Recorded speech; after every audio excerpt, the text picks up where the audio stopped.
দিলীপ ঘোষ জানিয়েছেন তিনি তার অবস্থানে অনড়। রাজনীতির নামে কেউ তার সঙ্গে খারাপ আচরণ করলে তার বাড়ি ঢুকে মারবেন কিংবা বাড়ি থেকে চৌরাস্তায় টেনে নিয়ে গিয়ে মারবেন।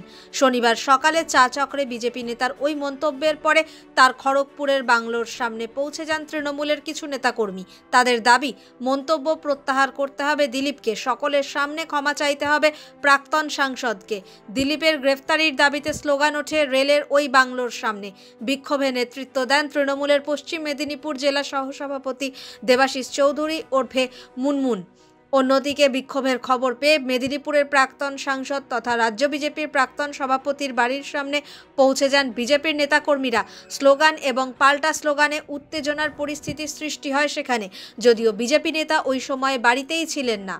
শনিবার সকালে খড়গপুর শহরের চা চক্রে বসে দিলীপ ঘোষ জানান, মেজাজ হারিয়ে তিনি কোনো কথা বলেননি, মেজাজ ঠিক রেখেই বলেছেন এবং যা বলেছেন ঠিক বলেছেন।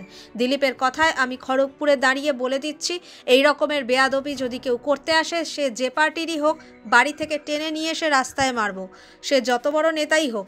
দিলীপ ঘোষ কারো বাপের খায় না, কারো জমিদারিতে পাও দেয় না।